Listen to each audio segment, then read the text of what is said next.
Hi, John. Good to see you. Today we are talking 5 year-end tax strategies.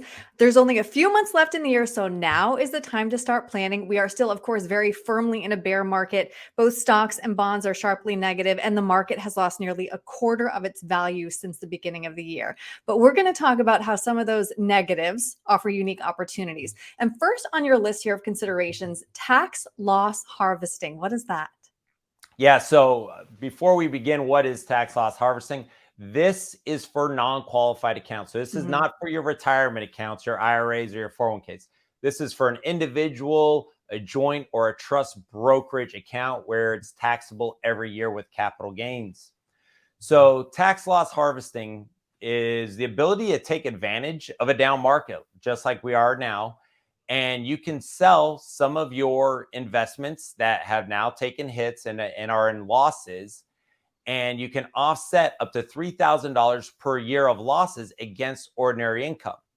Now, in the event you have more than $3,000 in losses, let's say $6,000, you can carry forward the other $3,000 into future tax years.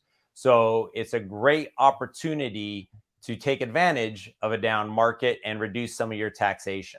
Okay. Number two on your list is rebalancing. This is probably especially important when we've had a year like we've had so far.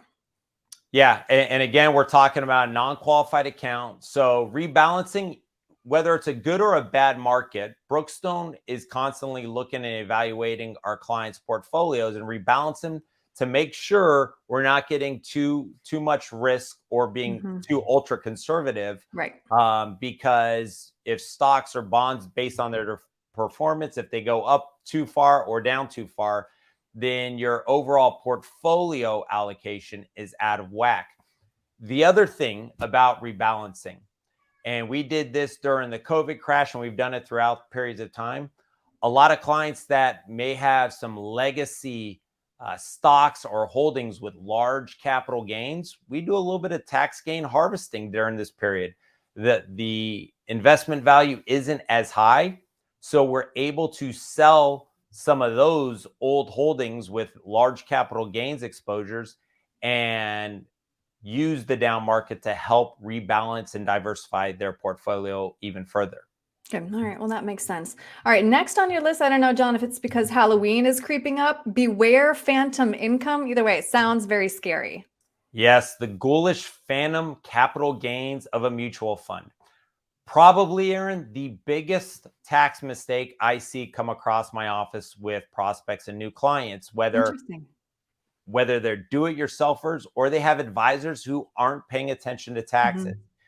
And you have to understand that mutual funds exclusively are actively managed funds.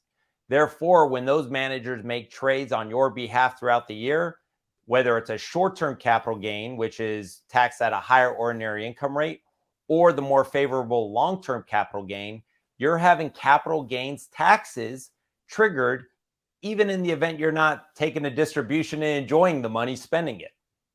Hmm.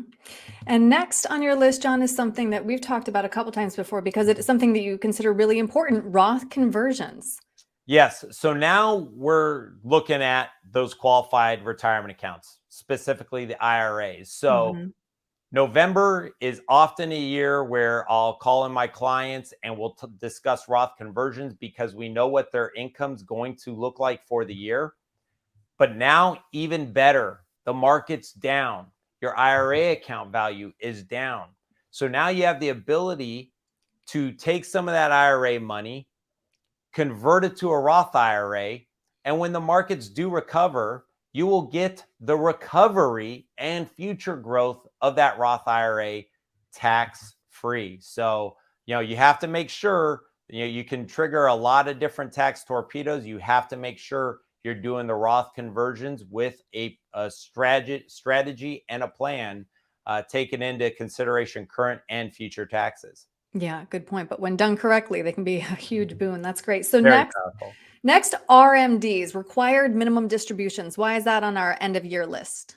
Yeah. So whether you're under the old 70 and a half rule or the current age 72 rule, Required minimum distributions, the IRS requires you to take out a certain amount of all qualified retirement accounts, 401k, 457b, or more commonly your IRA. So we keep a ledger for all our clients. We know if they satisfied the RMDs or not. But if you did not satisfy your required minimum distributions, you need to take out a distribution up to the required amount. If you don't, you're going to pay a 50% excise penalty on whatever funds you didn't take out. And on top of it, the icing on the cake will be you'll also pay the income tax on that penalty. So do not miss your required minimum distributions. Remember, if you have 401ks, 457bs, IRAs, you have to take an RMD from each one of those accounts. If you coordinated everything and you have multiple IRA accounts, you only have to take an IRA distribution from one account and it will satisfy all the others. And then getting back to Roth IRAs and Roth conversions, guess what doesn't have an RMD? A Roth IRA. So even more powerful. You've taught me well, John. I knew the answer to your pop quiz there. That was good. John, if somebody has any questions about these strategies that you've mentioned, what's the best way to get a hold of you? Yeah, you can reach us two ways. Give us a call at the office, 858-935-6210, or visit our website, www.gosecurus.com, and under the Contact Us tab. Either location, you can schedule a 15-minute phone call to answer any questions or a complimentary consultation. All right, John, thank you. Thank you, Erin.